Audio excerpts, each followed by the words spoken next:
Peut-être qu'ils sont partis. Ça vous dérange? Non, je dis ça pour vous. Ok.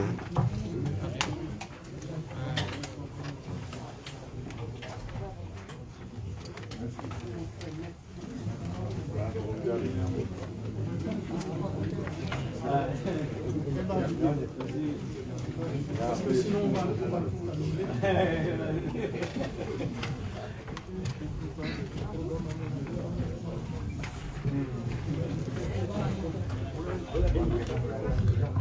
Bonsoir, bonsoir à tous. Alors, je vais inviter Emmanuela. Emmanuela, est-ce que vous pouvez prendre place, s'il vous plaît?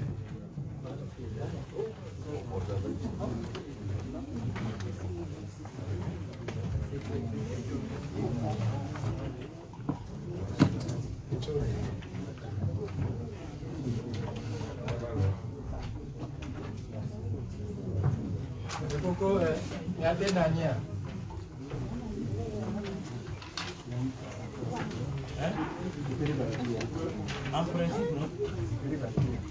On devrait passer une telle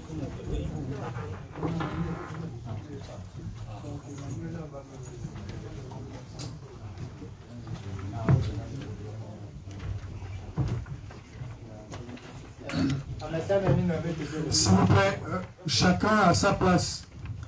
Et il y a une communication importante. Dans le cadre des mesures Covid, la salle ne peut pas accueillir plus de 50 personnes. Donc, ceux qui sont de Bruxelles, comme on l'a dit tout à l'heure, ces personnes doivent essayer de manifester un geste citoyen et se dire que demain, il y a une rencontre avec la diaspora entre Monseigneur Podjo et l'ensemble des Togolais en Belgique. Et à ce titre, il est important que ces personnes puissent céder leur place à nos frères et sœurs qui viennent de loin. C'est très important. Donc, et également, il est important de demander à ceux qui sont dehors de pouvoir libérer le trottoir, parce que la police, dans le cadre des mesures sanitaires, si elle vient ici, elle va annuler cette conférence de presse. Une dernière chose, ce n'est pas une conférence publique, c'est une conférence de presse, c'est-à-dire qu'elle est d'abord à destination de la presse. Et après, on pourra prendre quelques séries de questions qui sont des questions des personnes qui sont présentes dans la salle. Mais on va d'abord prioriser les journalistes, les médias. C'est important.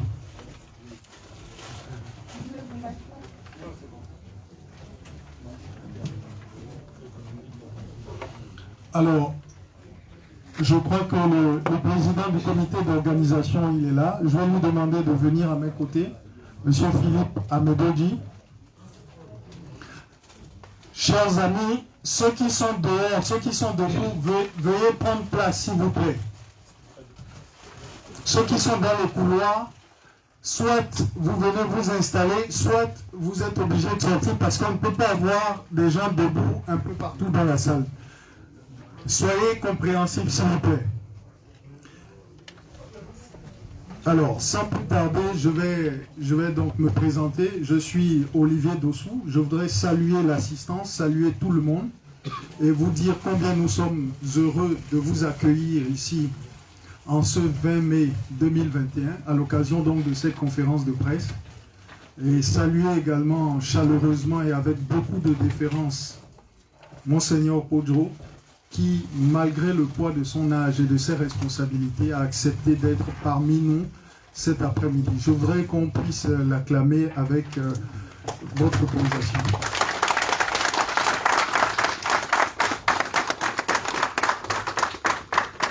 Merci beaucoup, Monseigneur, et merci donc à l'ensemble de sa délégation qui a fait des pieds et des mains pour être avec nous cet après-midi.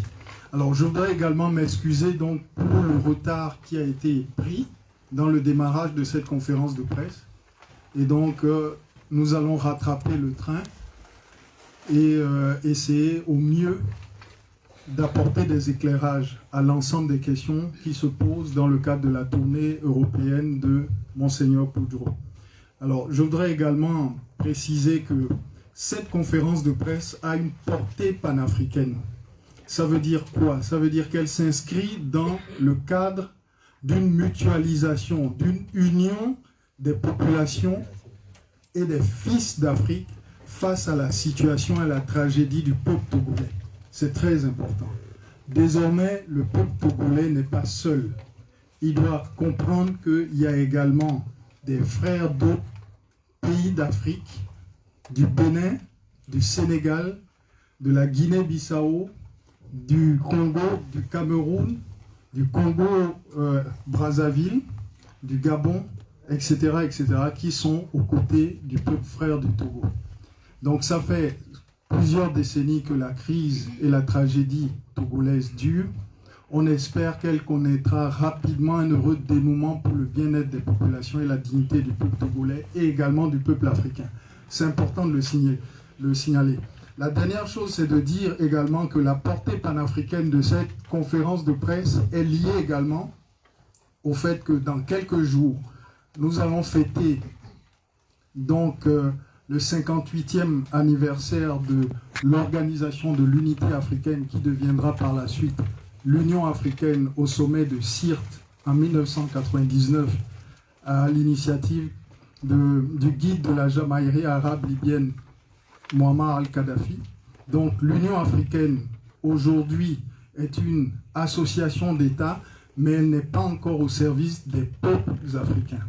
Donc ça pose également un problème et c'est surtout pour combler ce déficit à la fois de légitimité à soutenir le combat pour la démocratie, l'état de droit et le respect des droits de l'homme pour les populations africaines que les peuples d'Afrique doivent s'unir, se mobiliser et soutenir le combat pour la dignité de chaque pays africain. Aujourd'hui, c'est le Togo. Hier, c'était la Côte d'Ivoire où nous avons fait le même exercice ici il y a quelques mois. Il y a eu également la Guinée-Bissau ici, le Sénégal, le Ghana, etc. Donc l'Afrique aujourd'hui connaît une crise très très grave. Une crise des processus démocratiques qui a démarré dans les années 90, mais aujourd'hui, partout, l'ensemble de l'Afrique est malade. Malade essentiellement pour trois raisons. On assiste à une confiscation des pouvoirs de la part des dirigeants qui sont peu ou mal élus.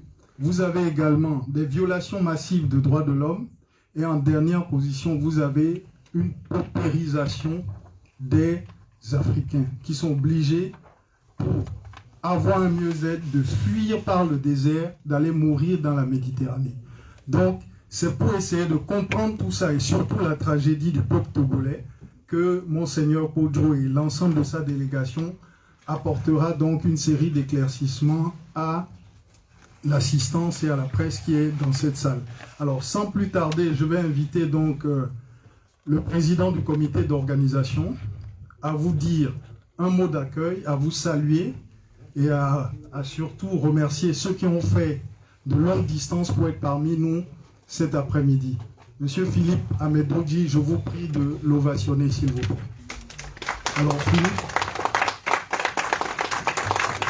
Merci, Olivier. Mais tu as déjà tout dit à ma place. Mais c'est pas grave. Je tiens à remercier vous tous, ici présents ce soir, malgré les contraintes professionnelles, familiales. Je vous remercie énormément. Olivier, aujourd'hui, en me citant, on parle du président du comité de coordination. Non, on a travaillé, c'était un travail d'équipe. Je tiens à remercier tous ceux qui, dans cette équipe, ils se reconnaîtront. Je ne peux pas me permettre de citer les noms, ils sont nombreux, qui ont travaillé activement pour que aujourd'hui soit un grand jour comme nous aimons les vivre. Olivier l'a dit tout à l'heure, nous aimerions mettre cette rencontre sous le signe de l'union. Nous sommes à Bruxelles qui accueille les institutions de l'Union européenne. Ce n'est pas pour rien qu'à un moment donné, les Occidentaux ont compris que la force se trouve dans l'union et non dans la division. Nous ne le dirons jamais assez. La diaspora ayant goûté aux fruits de la liberté, ayant compris que la liberté d'opinion, d'expression permettait de libérer des énergies pour construire le continent, nous avons le devoir de faire pareil parce que nous devons cela à nos pays et à notre continent qu'est l'Afrique. J'invite alors, c'est le message que moi j'aimerais passer aujourd'hui, nous devrions à partir de dorénavant, comme ma sœur également avait lancé l'appel, je lui enjoins le pas pour dire travaillons sans relâche à l'union. Il y a plus de choses qui nous unissent que nous divisent. Travaillons à cela. Et c'est seulement dans l'union de nos forces, de nos ressources, que se trouvera la solution au problème de la dictature qui sévit en Afrique. Nous ne saurons commencer cette séance sans nous rappeler de la lutte des pères et mères de l'indépendance. Je vous invite très humblement à vous lever afin que nous puissions exécuter l'hymne national de notre chère patrie.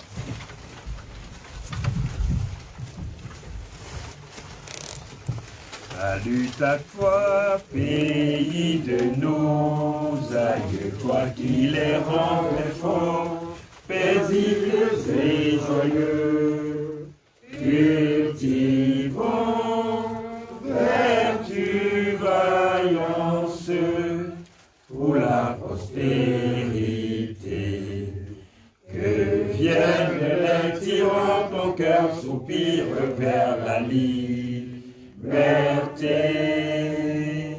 Togo debout, luttons sans défaillance, vainquons ou mourons, mais dans la dignité. Grand Dieu, toi seul nous a exaltés. Du Togo pour la prospérité. Togo devient, bâtissons la cité. Je vous remercie.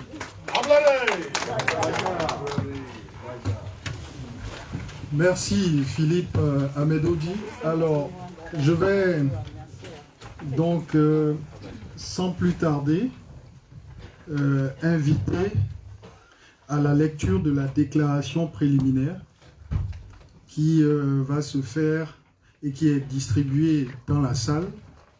Veuillez prendre connaissance de cette déclaration liminaire. Donc, je vais inviter, je ne sais pas si c'est Monsieur Achou Kouissi, donc le ministre des Affaires étrangères du gouvernement du docteur Agbeome Kodjo, a donné lecture de cette déclaration liminaire. Monsieur Achou, s'il vous plaît, vous avez un micro sur votre table et nous vous écoutons. Vous avez exactement 15 minutes, s'il vous plaît.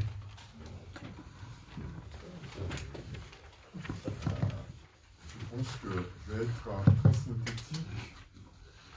Cette déclaration liminaire de cette conférence de ce soir intitulée Appel vibrant à l'Union européenne et aux Nations Unies, une sortie de crise pacifique.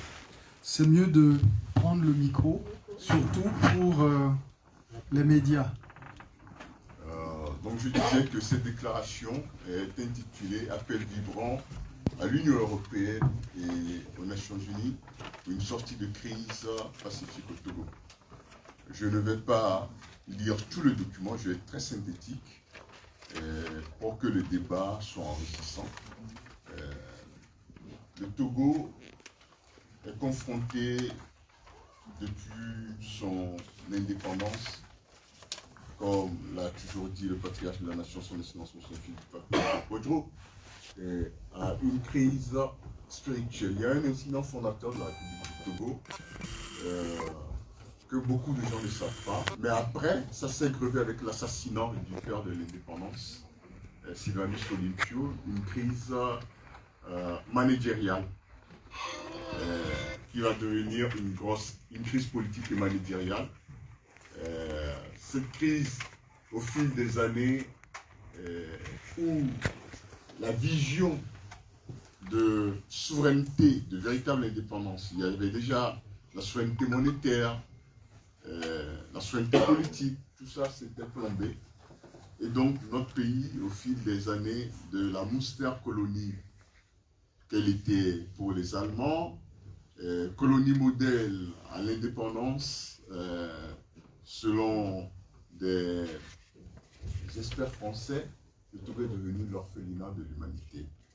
Et cet orphelinat de l'humanité, les indicateurs internationaux, l'indice de bonheur des Nations Unies 2021 le classe parmi le 14e pays le plus malheureux sur Terre, sans compter tous les indicateurs qui dénotent de la corruption et du mal-être dans ce pays. En 2019, plus précisément le 31 janvier 2019, le patriarche de la nation, son excellence Monseigneur Philippe Popojo, désignait un candidat qu'il estimait pouvoir porter les attentes légitimes de changement d'alternance politique au Togo, en la personne du docteur Gabriel Agoumé Sankodjo, qui le 22 février 2020 a été, grâce au rebond de 25% d'électorats qui se sont mobilisés avec l'intervention du patriarche de la nation, a gagné brillamment, de façon massive, cette élection présidentielle. S'en est suivi un triple coup d'État électoral, militaire et judiciaire, et plus tard une hérésie diplomatique qu'on peut qualifier de coup d'État diplomatique. Notre pays est dans l'impasse avec tout ce qui s'est passé. Il y a un bicéphalisme politique. D'un côté, le gouvernement légitime du Togo, présidé par le réel vainqueur du scrutin, de l'autre, le gouvernement de fait soutenu par les réseaux internationaux et la communauté internationale. Le pays est confronté à une grave crise. La gouvernance du pays, on le voit aujourd'hui, le Togo a régressé, les atteintes aux droits de l'homme sont massives. En témoigne dernièrement la condamnation à 24 mois de prison quand même d'un ministre de la communication pour délit d'opinion.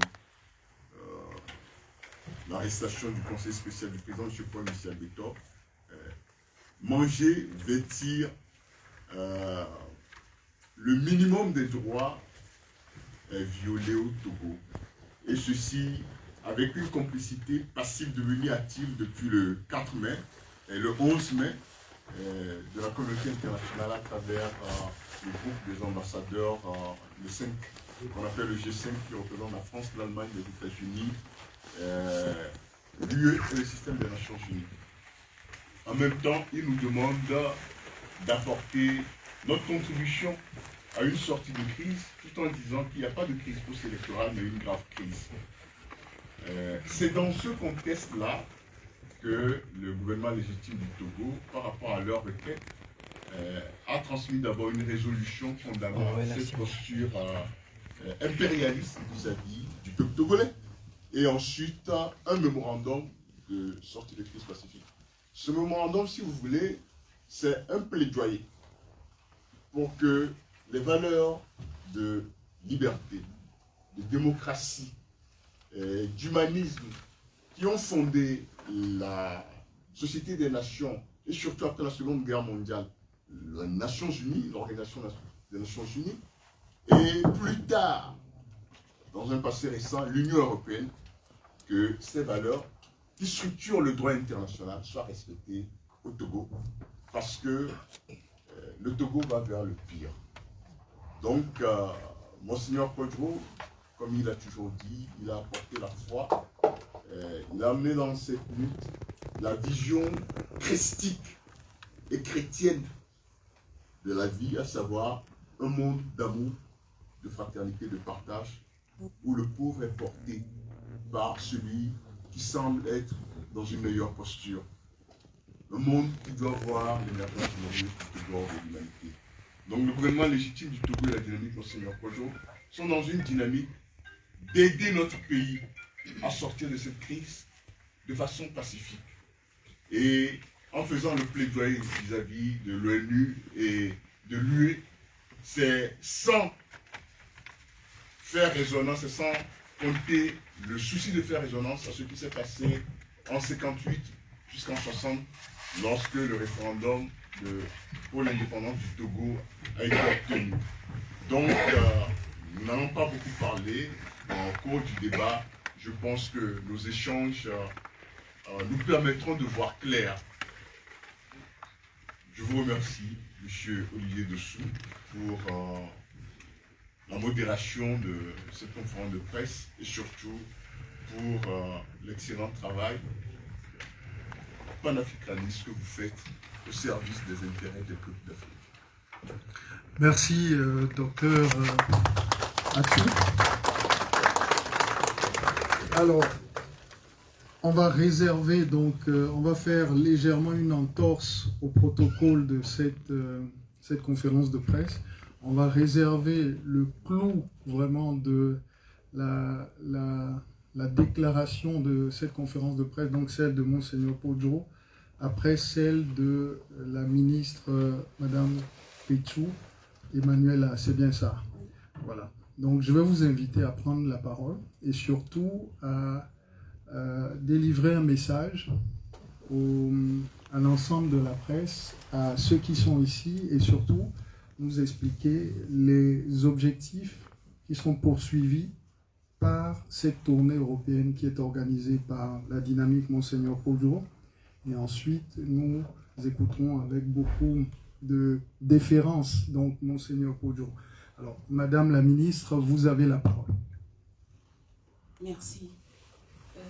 Je pense que la diplomatie n'aura pas de sens si elle ne s'occupe pas des solutions des êtres humains, je veux dire des Africains. Nous voyons partout dans les réseaux sociaux que si c'est en Libye ou en Italie, les Africains meurent. Des centaines d'Africains qui perdent leur vie. Et la cause, c'est que nos pays sont pris en otage. L'Afrique n'est pas pauvre, mais nous remarquons que les richesses de l'Afrique sont plutôt utilisées en Europe qu'en Afrique. Et au même moment, les Européens soutiennent les dictateurs en Afrique. C'est paradoxal. Donc, notre objectif, comme vous l'avez déjà dit, le problème africain n'est pas que togolais. Ça concerne tous les peuples. Et surtout, en l'occurrence, les peuples colonisés par la France. Le Cameroun, le Togo, le Bénin, la Côte d'Ivoire.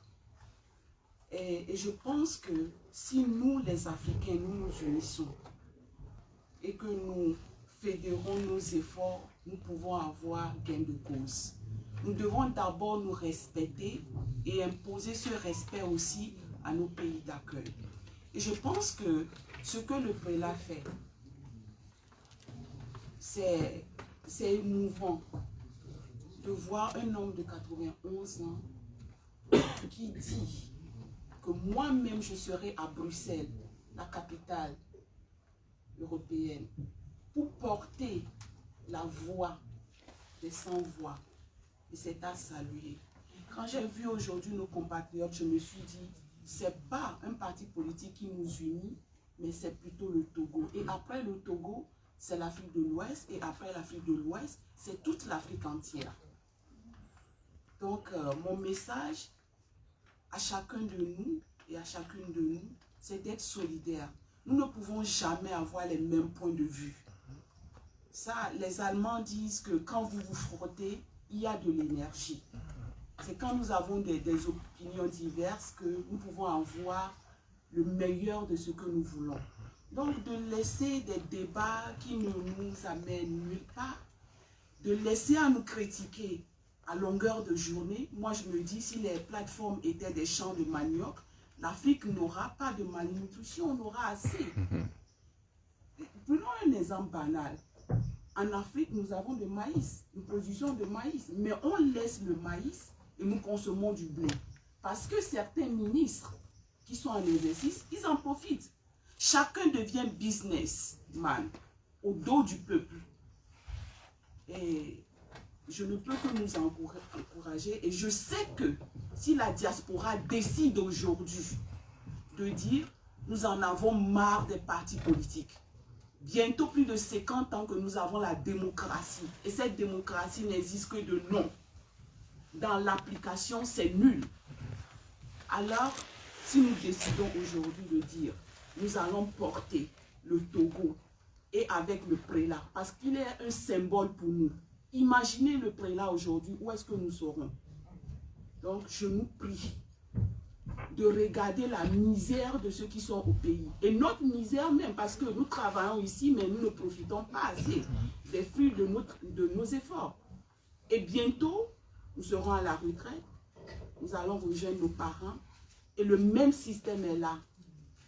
Nous avons des herbes, on peut aussi cultiver, on peut aussi développer beaucoup de choses. Donc, voilà ce que je peux dire aujourd'hui, que je salue et je suis vraiment honorée de voir le prélat en personne. Je me suis dit, Dieu merci, le choix qu'il a fait. Nul ne dit ici que M. Agbeome, Dr Agbeome Kodjo est un saint. Non. Nous tous, nous avons des casseroles. Mais à un moment donné, choisissons un homme de conviction qui pouvait nous conduire à bon port. Et mon message encore, soyons solidaires comme nous le sommes aujourd'hui. J'ai vu aujourd'hui en face de l'ambassade de la Russie, je me suis dit un nombre important de Togolais et je me suis dit waouh, continuons comme ça. Dès qu'on nous appelle, soyons prêts pour aller. Parce que nous, aujourd'hui, nous posons les bases et les pierres d'une démocratie ou bien d'un état de droit solide et que personne ne détruira. Voilà mon message que je peux dire. Merci. Merci à vous. Alors, nous allons à présent donc écouter, j'allais presque dire le sermon de Monseigneur Kodjo, mais comme nous ne sommes pas ici à l'église, mais bien sûr dans une conférence de presse, on va lui donner donc avec beaucoup de respect et d'autorité, Monseigneur, vraiment la parole pour nous délivrer votre message, surtout à l'ensemble de ceux qui sont ici, la communauté européenne, l'ensemble des Africains qui sont ici, parce qu'il faut rappeler que pourquoi nous inscrivons cette conférence de presse dans un cadre panafricaniste, parce que nous sommes bien ici au siège de l'Union européenne. Donc, ils sont 28 États qui se sont unis pour devenir encore plus forts. Donc, il est important aussi que les Africains ne restent pas en marge de la question togolaise, se mobilisent pour soutenir le peuple togolais, mais le peuple togolais aussi se mobilise pour soutenir d'autres peuples frères en Afrique. Monseigneur, vous avez la parole. Merci. Merci beaucoup de cet honneur qui m'a fait. Et je ne vous décevrai pas. Je dis a priori, pour ceux qui osent de considérer mon âge avancé comme un don de Dieu pour le Togo, quand ils voient des gens me soutenir, ils disent que c'est moi qui suis. Et je disais en otage, et que c'est moi. Quand je le dis, oh, alors à ce là, je leur dis, on y croit qu'il mal y pense. Tout simplement. Je vais dire quand j'essaie de ma propre pensée pour ce que je vis et que je désire pour le Togo. Le changement majeur de la crise socio-politique est que la communauté internationale, qui au début était réservée, voire dubitative vis-à-vis du traficonnage des résultats des élections du 22 février 2020,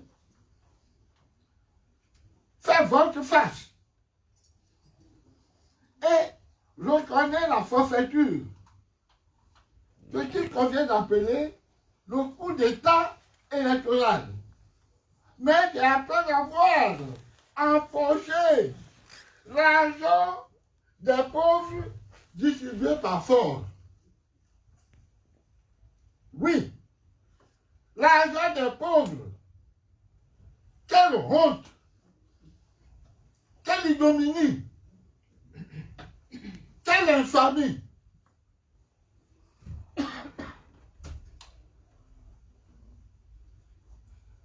Que Macron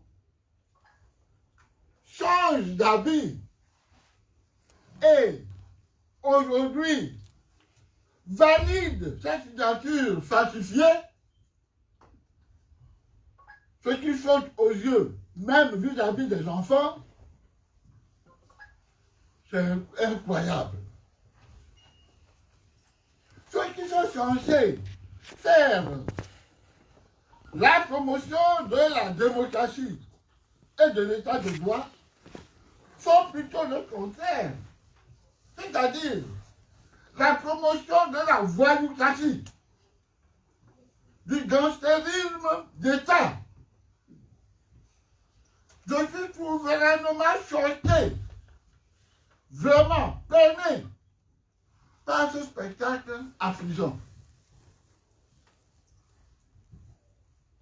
Ceux-là sont des bandits à col blanc qui désormais dirigent la communauté internationale. Car l'essentiel pour eux, c'est de se remplir les poches, tout simplement, en oubliant qu'il y a la justice de Dieu. Voilà mon point fort qui fait que je suis révolté. Et puis, cette révolte que je vis n'est même pas partagée par mes confrères évêques. Ceux-là qui sont les pasteurs chargés du troupeau de Dieu et qui, au contraire, se font la joie de collaborer avec les loups féroces, les lions, les animaux qui déciment le troupeau de Dieu.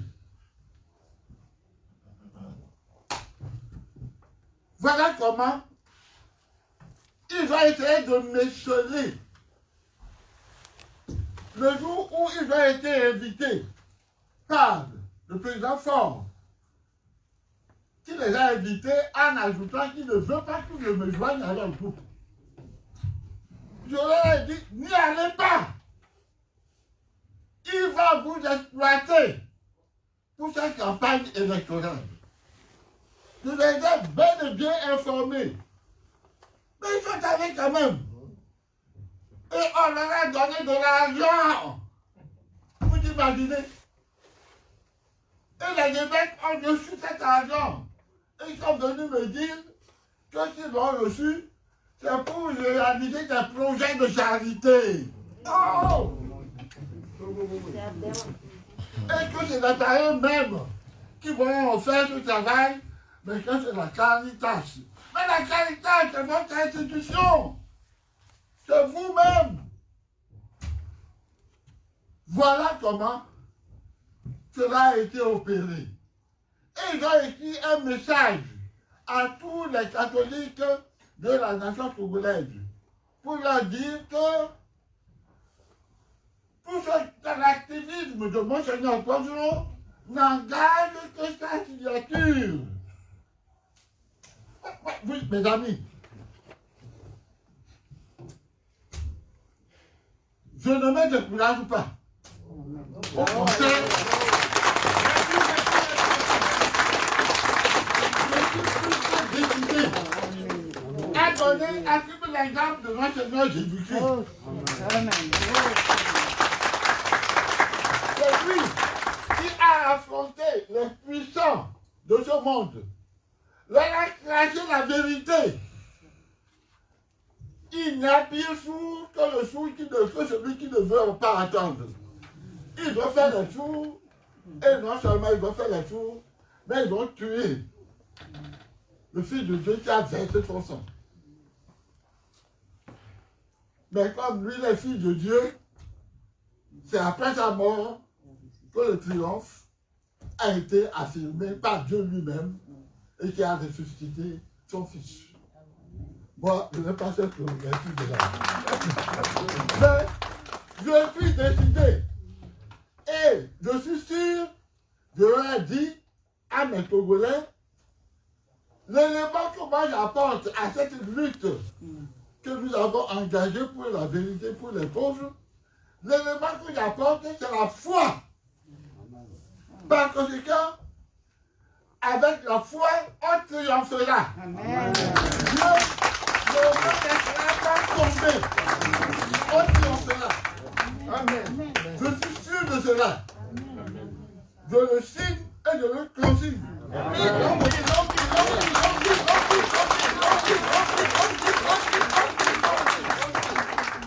Alors donc, nous sommes donc engagés dans cette lutte.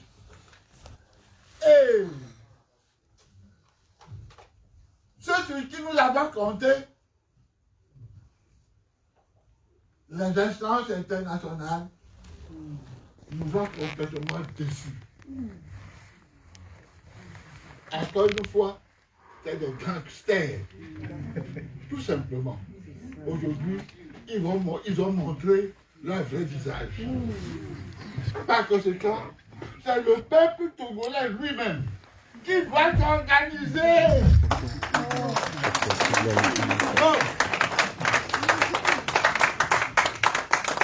C'est le peuple togolais qui doit s'organiser. Et m'aider à foutre en l'air tous ces loups-là. Ne souhaite pas leur mort, mais qui déguerpissent, qui quittent le pays, qui s'enfuient.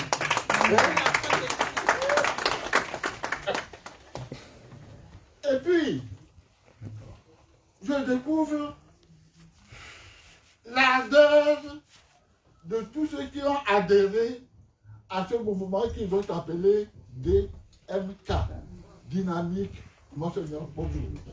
Ils sont ardents. Mais comme la lutte dure, il y a des défections là-dedans. C'est normal. Cela ne doit pas nous gêner, nous décourager. Non, c'est normal. Des dissensions. Et aussi, des traîtres parmi nous. Je les ai délégués et ils sont furieux contre moi. Quand ils étaient dans la C14, mais c'était vraiment une hypocrisie. Cette opposition qui a donné le nom de l'opposition en faveur des pauvres. Oh! D'accord. Ils touchaient l'argent du gouvernement. Ils s'étaient arrangés avec le gouvernement de Fort, qui leur a dit, si vous avez des besoins, adressez-vous à moi, je vous donne. Vous, critiquez-moi, mais que ça s'arrête là. Vous êtes avec moi. Et le plus gentil du groupe, c'est celui qui était, comment il s'appelle là, le porte-parole de l'opposition, le chef de file de l'opposition. C'était femme de la NC. Oh, oh, le trou qui remplissait ses poches. Et il se vantait que celui qui avait le pouvoir d'aider les autres, mais pas rien du tout. Et récemment, lorsque la Sainte Bolloré a éclaté, on sait combien il a reçu de Bolloré. Oh, mes amis, non, on ne peut pas être aussi faux. On n'aime pas le Togo avec une telle posture. Professeur Goguet, oh yé, encore, j'ai interrogé un à un les partis. Et les gros partis grugeaient l'argent des petits partis. Et ils s'entretuaient entre, devant le peuple, ils disaient qu'ils étaient l'opposition. C'est ça que j'ai cassé et qui ne me pardonne pas. C'est ça. Du courage, du courage. Bravo.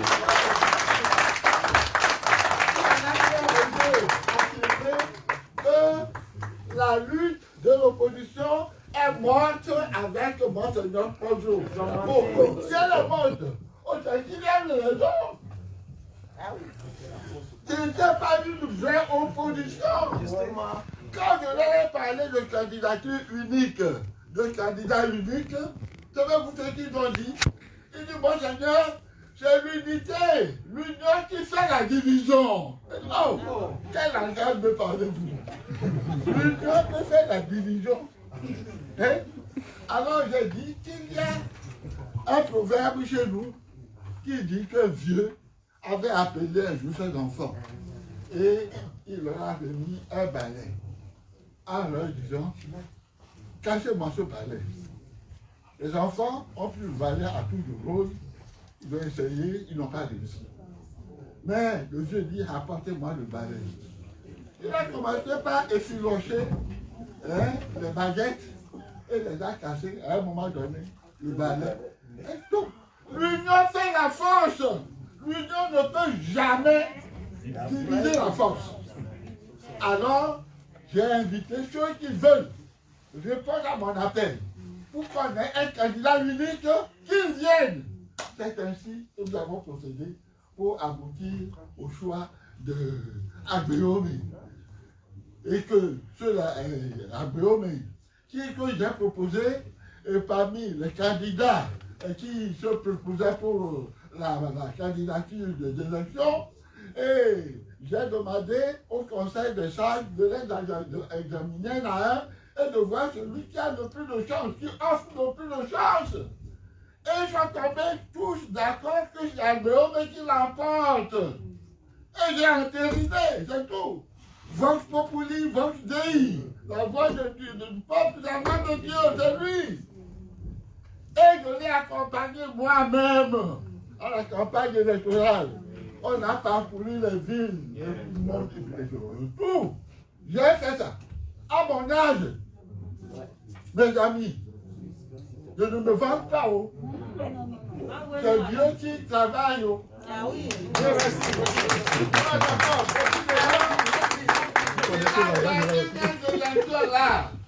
De façon exceptionnelle, incroyable, à telle enseigne que le jour où on programmait les résultats, les militaires ont été envoyés à ma résidence et à la résidence de Agbeome pour empêcher les gens de manifester leur joie.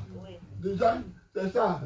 Comme les véhicules qui ne veulent pas se reconnaître de véhicules emploient la force et des histoires diaboliques pour empêcher le peuple de se réunir. Et c'est ça que nous vivons jusqu'au jour. Et jusqu'au jour où ils sont venus agresser Agbeome. J'ai vécu chez lui pendant 70 jours. Agbeome, pour servir de bouclier humain. Mais quand ils ont sorti l'armée avec plus de 250 militaires et des armes sophistiquées, qu'est-ce que moi je peux? Donc, la force qui prime le droit, c'est tout simplement la victime que nous avons été. Et on a transporté à cette gendarmerie impossible là. Avec mon assistant d'ailleurs, ils sont restés là-bas. Et on les a criblés des interrogations. Ils ont des cellules où on a attaché des gens. Vous connaissez un peu les nôtres, on n'a pas été là-dessus. Oh, bateau. Moi, militaire, on va forger les frontières à la maison. Se manger les soeurs. Manu militaire. Mais le lendemain, ils vont retourner dans cette gendarmerie là. Et ils vont arrêter à la porte. Non, non, on n'a pas besoin de moi. Bon, de toutes les façons, leur persécution a continué lorsqu'ils ont relâché Aguilome et Mac, à qui ils ont donné l'ordre de ne pas mettre pied dehors, de ne pas sortir du Togo. Ah, mais là, ça, il y a une fois, quand j'étais président du Haut Conseil de la République, et qu'il y avait David et Rousse comme directeur du cabinet, ils ont profité de mon absence de 10 jours, où j'ai conduit les nouveaux évêques, 3 nouveaux évêques chez le pape, pendant que temps, ils l'ont arrêté et il a disparu de la circulation. On l'a tué. Voilà. Parce que je ne suis plus là pour le protéger. J'ai été voir et il y a des mains pour protester. Et il y a des mains de dire, mon Seigneur, ton malheur, c'est mon malheur. Mais qu'est-ce que je veux faire? Je ne connais pas. Est-ce le haut de taille? Oh, je te vois bizarre.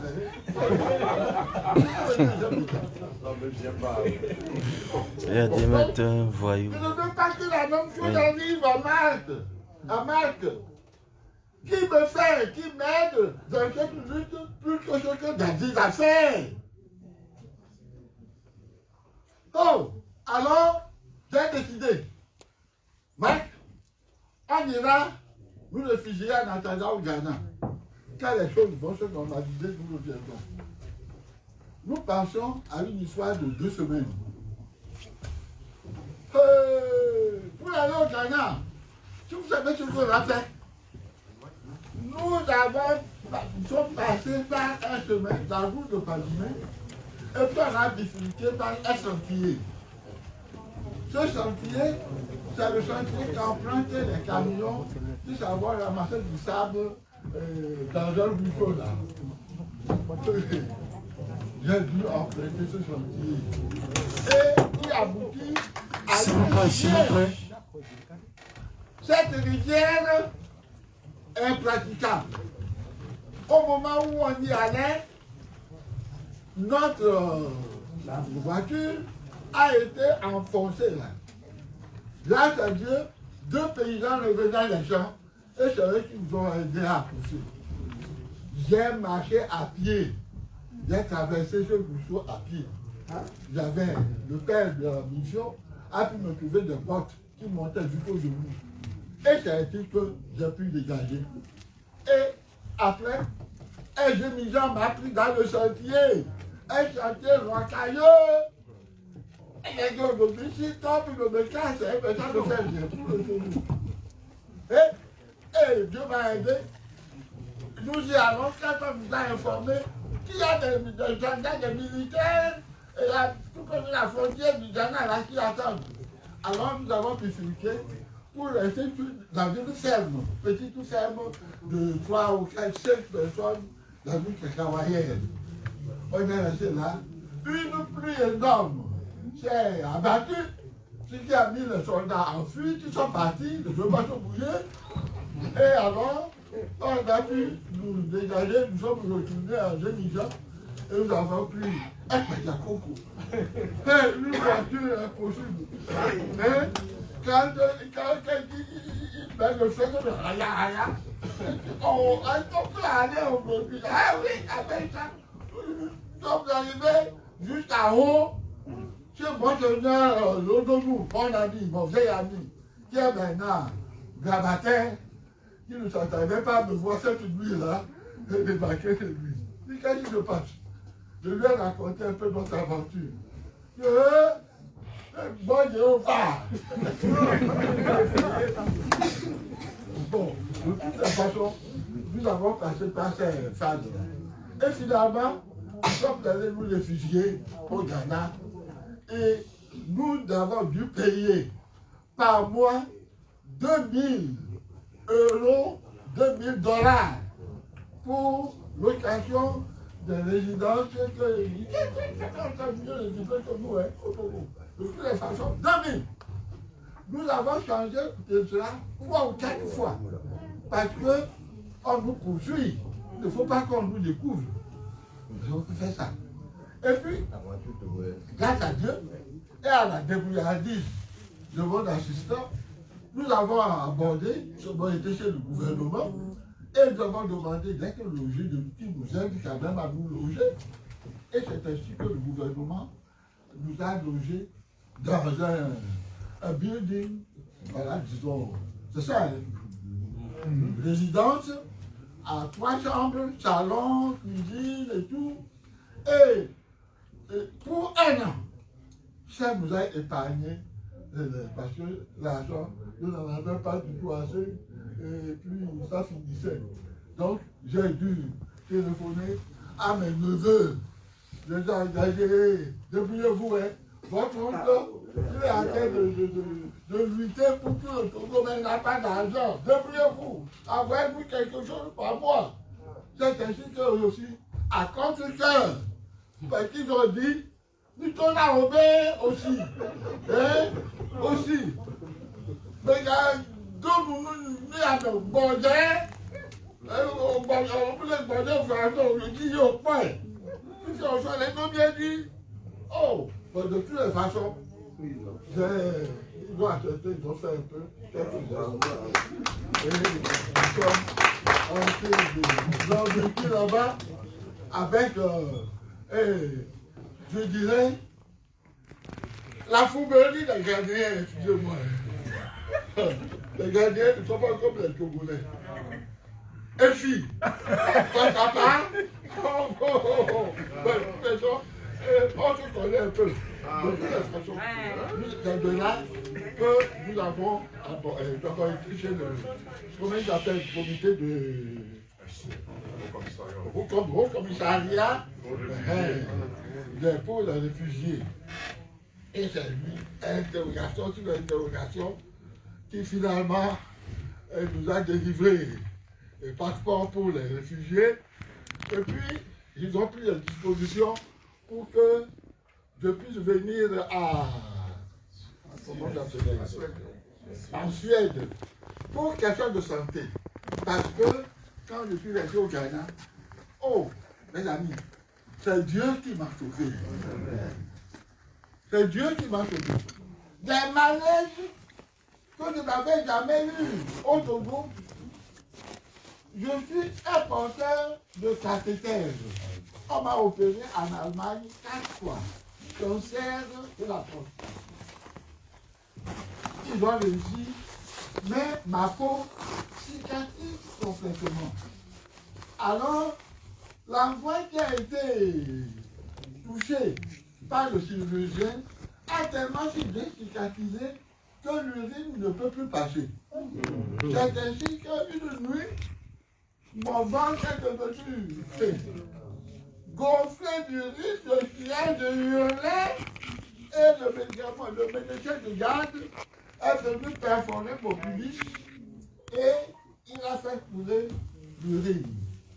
C'est ce jour-là même, ce matin-là même, que je devais être opéré par le vrai chirurgien.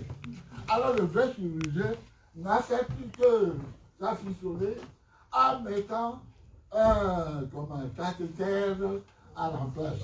Donc, merci. Bref, c'est ainsi que depuis 22 ans, je porte ce cathéter. Mais arrivé au Ghana, ça me créait des ennuis.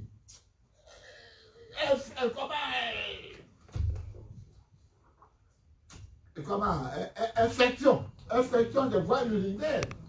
J'allais mourir.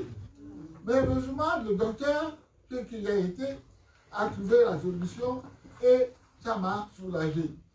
Mais après, d'autres malaises que je ne comprenais pas. Bon, de toutes les façons, je crois que Dieu était à l'œuvre. Alors, j'ai décidé, et le HCR a accepté de m'envoyer en Suède. En Suède, où il a vanté les qualités de médecin de l'art. Alors nous sommes. Mais les papiers qui devaient nous accompagner, ces papiers ont été faits. Nous avons pu venir quand même là-bas. Et les locaux où on devait nous loger, c'est pas ça. Nous avons tout simplement deux petits. Je dirais comment je les appelle. Voilà. Le bureau d'étudiants là. C'est là où nous sommes logés. Ils disent que notre cas est exceptionnel. Bon, c'est là où nous sommes logés. C'est bien que quand je proposais d'aller à Belgique, hey, j'avais fait la bannière. Comment on va faire pour se rendre en Belgique? Il n'était pas très chaud, ces gens-là, de nous laisser venir à cette réunion aussi.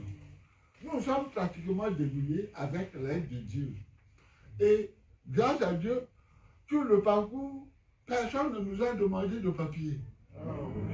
Mais les pays ceci, on avait deux grosses valises. Et moi, je suis permis déjà, je n'arrive pas à marcher. C'est lui qui transportait les valises. À quelle gare faut-il aller? On ne savait pas. Quand on arrive à la gare, il faut savoir lequel. Nous ne parlons pas leur langue. Tous ces là-bas, ils parlent leur langue. Mes amis, c'est pas comme chez nous, où à la jeune chambre où on parle français. Leur langue. Tout est ici dans leur langue. On était embêtés. Et puis, finalement, on a découvert que parfois, il faut prendre l'ascenseur qui descend et qui monte pour trouver la quai indiquée. Mais parfois, cet ascenseur ne marche pas et Marc doit transporter les grosses valises. Pour la première fois, il est tombé en voulant monter l'escalier mobile. Il a rencontré la valise, le pauvre. Si Dieu n'avait pas été avec nous, qu'il était blessé, de nous trouver à l'hôpital, moi, qu'est-ce que je peux faire? Bon, de toutes les façons, des incidents incroyables, nous les avons affrontés. Mais grâce à Dieu, les amis qui ont fait l'organisation ici ont pu nous prendre à partir de Aachen. Donc, c'est la chambre en voiture et nous sommes arrivés. Et voilà un peu ce que nous avons souffert pour le voyage et la venue ici. Mais avant ça, il y a eu dans ma vie un événement incroyable. Cet événement, c'est qu'un jour, j'étais malade, j'étais malade là, que je dominais, mais en voulant dire mon chapelet dehors, pour servir en même temps de sport et de prière, de faire, en décidant le chapelet, le tour de la maison. Et après avoir fait ce soir-là, où j'étais seul à la maison, dans cette résidence-là,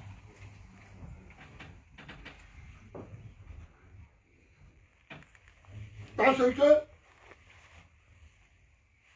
cet accident s'est produit à l'absence de mon assistant Marc, qui, la veille, a lui aussi une autre épreuve. Sa fille, qui nous faisait à manger, a piqué une crise, a eu un malaise si grave que le papa a dû l'emmener à l'hôpital. Arrivé à l'hôpital, elle est tombée dans le coma. Vous avez compris. Donc, il a fait appel à son frère Alomé, qui est arrivé le vendredi 9 avril. C'est ce jour-là où, quand les deux sont partis au chevet de la malade à l'hôpital, moi j'ai décidé de faire mon chapelet. Et cependant, j'ai la chose que au 7e tour de mon chapelet, je faisais le tour de cette résidence. J'ai senti comme quelqu'un qui m'a poussé. Et mon pauvre bâton que vous voyez là, je ne sais plus si ça existe. Voilà. Je suis tombé de tout mon long, par terre, le front contre le sol. Voilà la cicatrice. J'ai baigné dans un bain de sang. J'ai perdu connaissance. Je suis resté ainsi pendant 1h30. Quand je suis revenu à moi, je ne peux pas me revenir. Moi, vous savez comment on m'a tenu tout à l'heure pour monter ici. Il n'y avait aucun autre objet d'une certaine hauteur pour que le navire, pour que ce n'était pas la peine. Pas la peine de faire l'effort pour me lever. J'étais dans le sang. D'autant plus que les autres, il y a eu déjà deux attaques comme ça où je suis tombé dans la chambre. Mais là, c'est moi qui est venu me relever. Donc, comme il n'est pas là, je suis resté. Et c'est quand j'ai entendu le bruit du taxi qui le ramenait, lui et son frère, de l'hôpital, que j'ai crié, Marc, je suis tombé, au secours. Je suis derrière la maison. Marc et son frère ont accouru et me trouvent dans cette... De mon sang, coulait mon sang, en rançon pour la libération du Togo. C'est Dieu qui me parle. Eh bien, on m'a amené à l'hôpital et le médecin m'a arrangé, soigné, et ils ont demandé de me garder à l'hôpital. Marc s'y est opposé. Et pour cause, sa fille vient d'être malade et encore hospitalisée. Mais pour la fille, il n'y a pas de danger. Mais accepter que je sois hospitalisé dans cet hôpital-là, pour ceux qui cherchent ma vie, viendraient m'achever. Voilà, il s'est interposé. Que je vais retourner à la maison. Et je suis revenu, Marc m'a ramené à l'hôpital chaque 3 jours pour les soins. Voilà, chaque 3 jours. Donc, du 9 avril au 17 avril, 8 jours, j'ai été soigné 3 fois. Et au 8e, à la 8e fois, ils ont déclaré que la plaie est cicatrisée. Voilà. Quand nous avons raconté ça, j'ai raconté ça vivement et montré les images, les gens ont dit que j'étais montage. Quel montage? Il y a dit ceux qui font Thomas, c'est Thomas qui ne veut pas croire, qui viennent en Belgique et qui voient. Voilà la cicatrice de mon front. C'est Dieu qui nous sauve. Et ce sont des signes par lesquels je dis que ce combat que je mène avec la foi, Dieu est avec moi et ne nous laissera pas tomber, on gagnera. Voilà. Merci.